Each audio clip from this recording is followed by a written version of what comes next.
is a really fun sermon for me today. As you've heard, we're in our third week of Advent, and the theme is joy. And I know my heart is full of joy right now, and Kendra's is.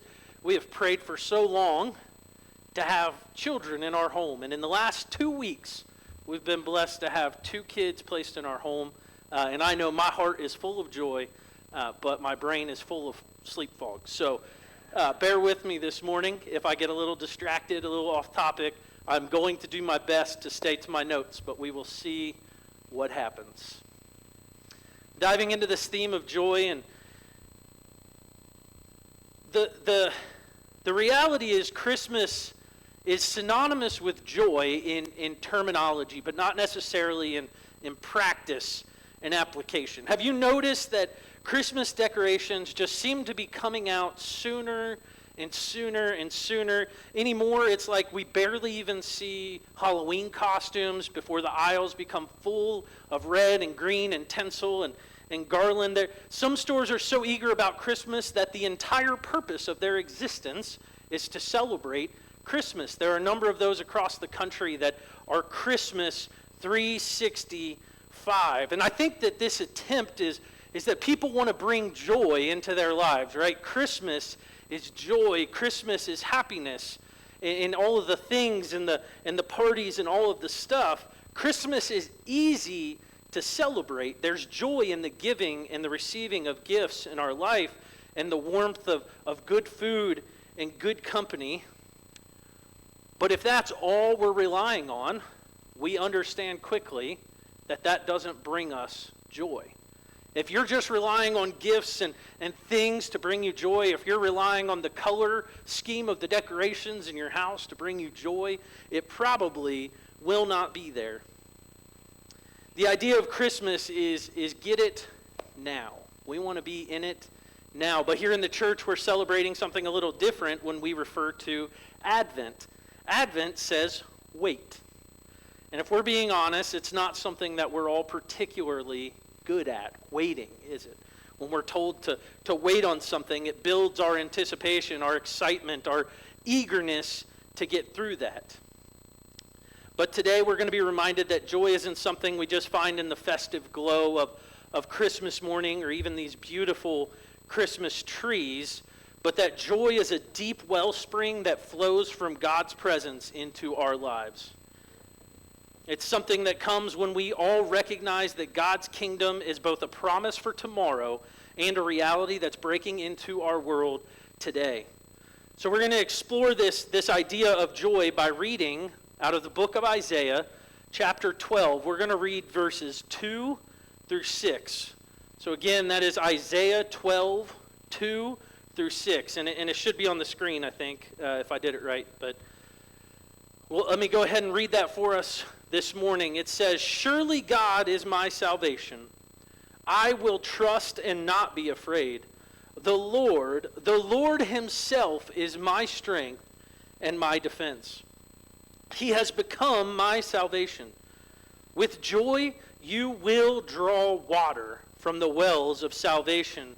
In that day you will say, 'Give praise to the Lord, proclaim his name, make known among the nations what he has done, and proclaim that his name is exalted.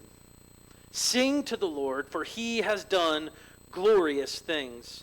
Let this be known to all the world. Shout aloud and sing for joy, people of Zion. The great is the Holy One of Israel among you.'" Isaiah uses this beautiful image here comparing salvation to a well of water. For the people of Israel, water isn't just a convenience, it is actually life itself. Wells and rivers were essential for survival, especially in the arid regions where water was very scarce.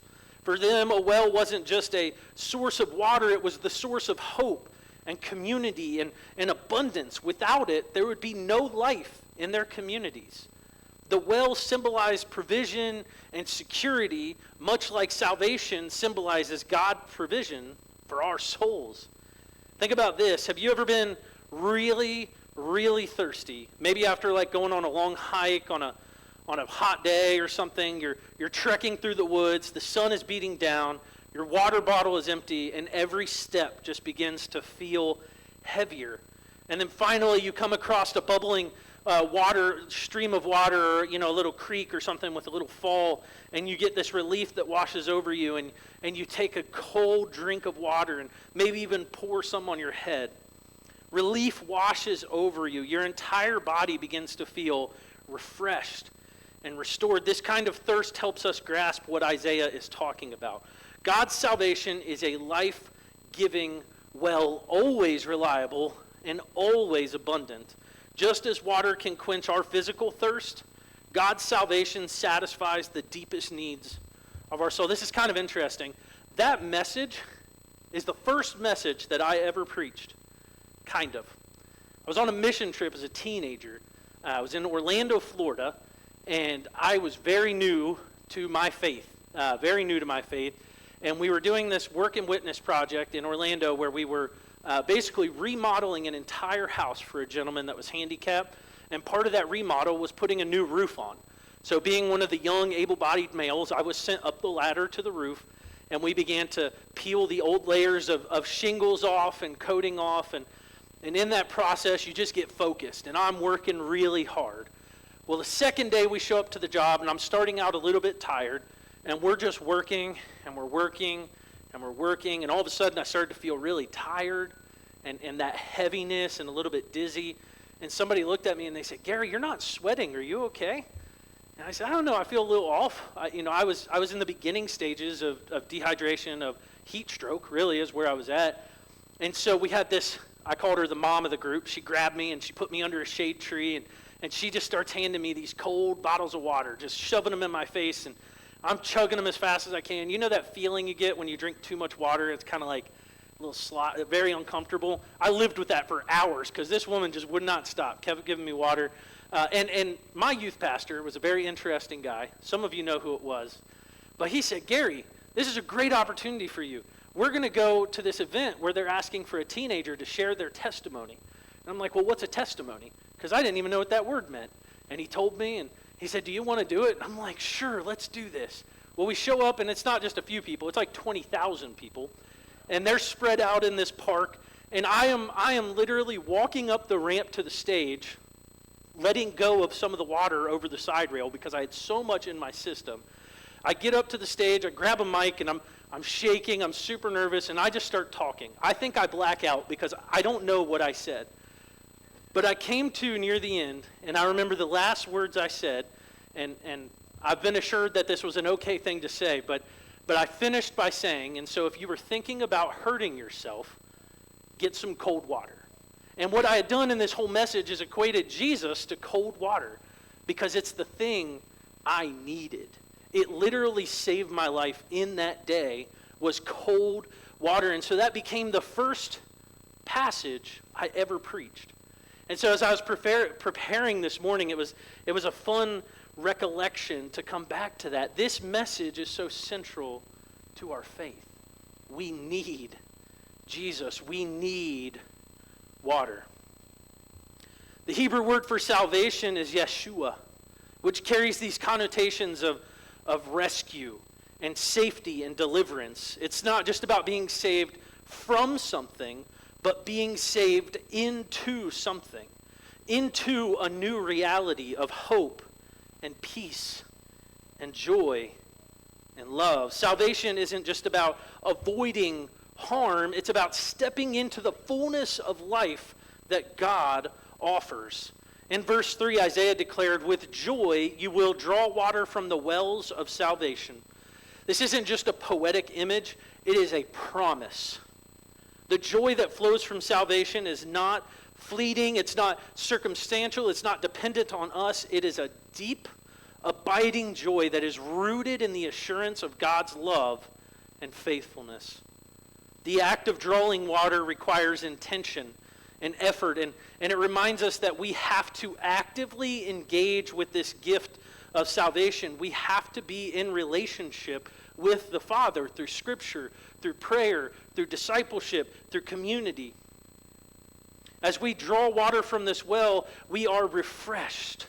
We are renewed. We are equipped to face these challenges of life with joy that transcends all circumstances.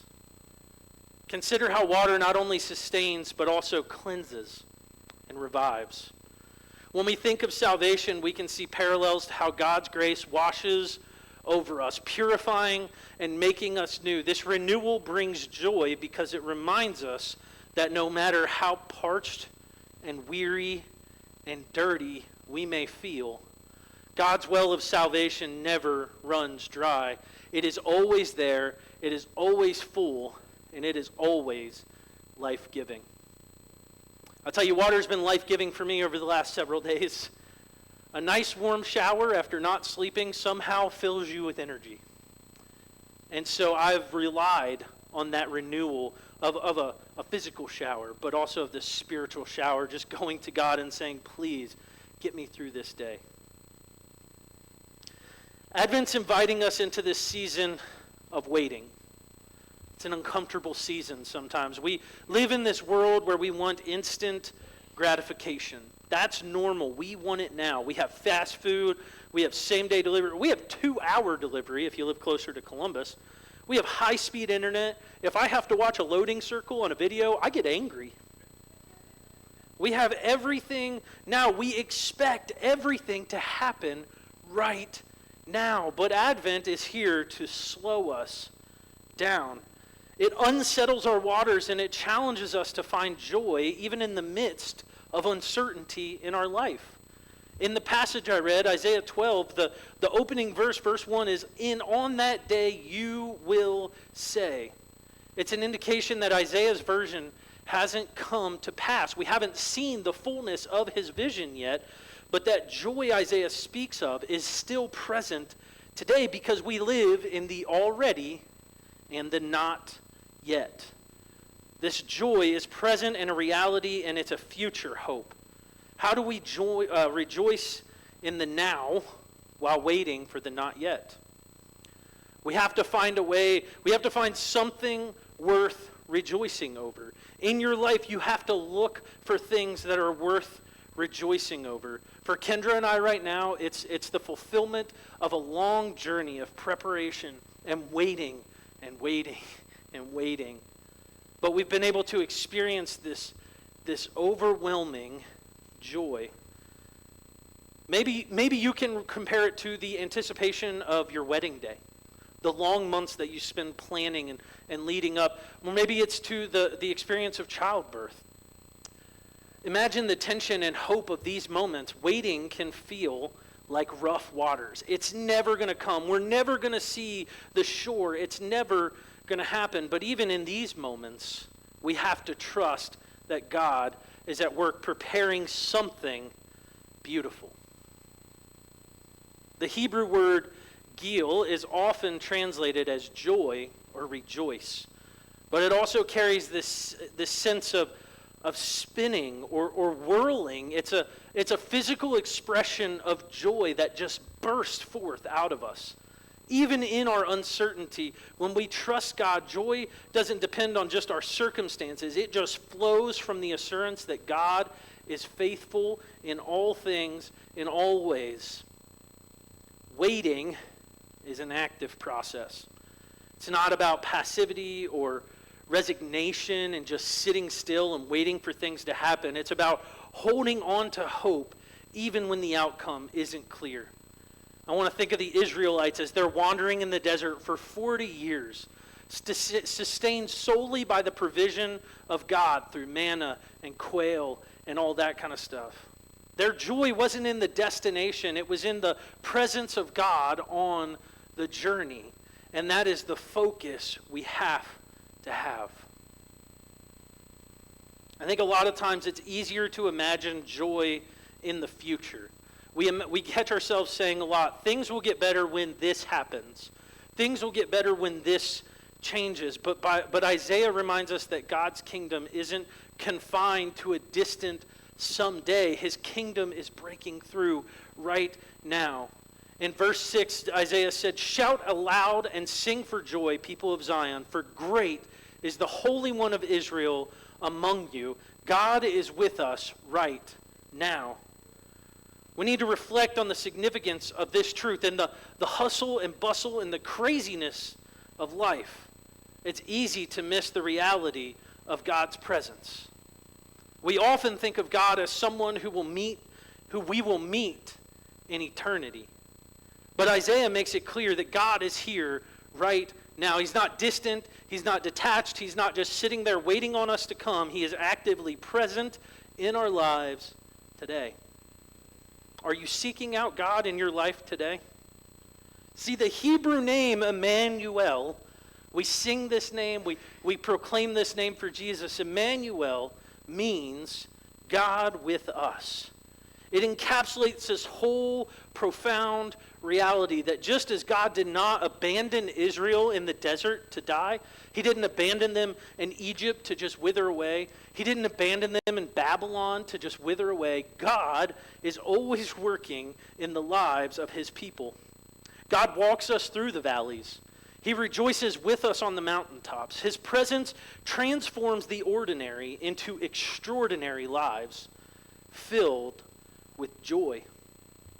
Think about God's presence in tangible, everyday moments. It might be in the unexpected kindness of a stranger, the laughter that you get to share around the table with loved ones or friends and family, the peace that comes when you just pray out to the Lord. See, these small glimpses remind us that God is near, that God is working, and that he is ready to break through. We may not always see it, but we can sense it. We can feel it happening.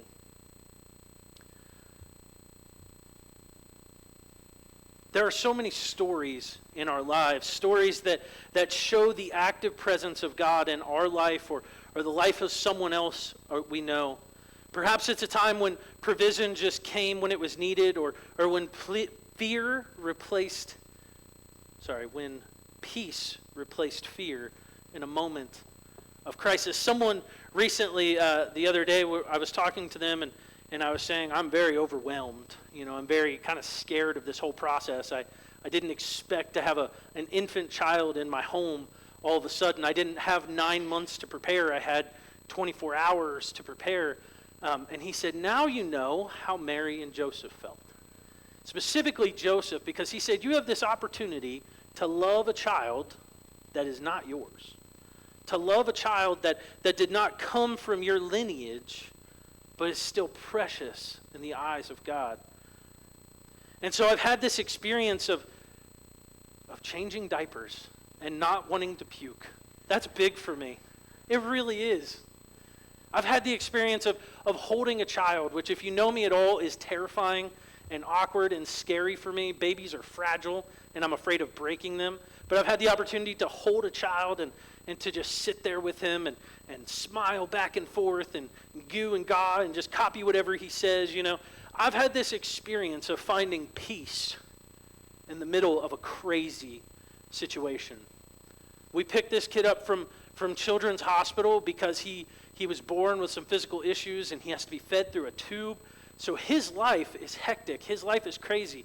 It is scary to be the parents of a child with so many needs. And normally I would be freaking out. But for some reason, there's this peace. A lot of it's my amazing wife who has just stood up and done so much. But God provides what we need right when we need it. See, the joy of a present God, it's a sustaining joy. It's not based on whether we've done what we needed to earn his favor. It's not about how good or whatever we're being. It's rooted in the unchanging truth that God is with us, loving us, guiding us, and empowering us to live as his people. We worship a God of grace. Doesn't care how we come. He just wants us to come. And he'll do the work once we're there. So what does it look like for you to live in the joy of God's presence? Maybe it looks like living with a deep sense of gratitude, trusting that God is going to work in all things. It means opening your eyes to see the fingerprints of God's work in your ordinary moments and to be willing to celebrate the small victories and blessings that remind us that God is with us. I think it means shouting aloud and singing in joy, just as Isaiah invited us to do. But because we are not alone, we should praise that God is with us, that God is with us in all things, even in the seasons of waiting, in the seasons of busyness, in the seasons of hurting and of fear. God is with us. And he is the well of joy that we need to tap into and seek in our lives. Isaiah's words invite us to drink deeply from the wells of salvation, to find joy even in the unsettled waters of waiting, and to celebrate who God is in the present, here and now, as well as who God is to be when it all comes to finish. Advent reminds us that Christ has already come, that he will come again. But in the meantime, we live in a world that isn't yet as it should be. But we also live with the joy of knowing that God is making all things new. Joy isn't a feeling. It's a process. It's a refining work of God that happens within us. It's a lot like grapes being crushed to produce wine. We go through this season of pressing and of pruning and of all these moments of growth. And these are moments when God is at work to bring something absolutely beautiful out of us. The joy we experience in God's presence is not cheap. It isn't shallow. It's not unintentional. It is rich, deep, and transformative because it comes through surrender and trust. Now, maybe wine was a weird example for you, but it was intentional because we're going to close this service with the song, New Wine. And it captures this truth so well. The lyrics remind us that God is making things new in us, through us, and around us. Even in these seasons of waiting and refining. Just as Isaiah calls us to draw water with joy from the wells of salvation, this song invites us to ask God to bring about new joy, to bring us new hope, and to bring new life into us. So as we sing this song, I want us to reflect on what it means to trust God in the refining process. Open our hearts to his work and embrace the joy that comes from being made new. Make me a vessel. Make me an offering. Those are the words of this song.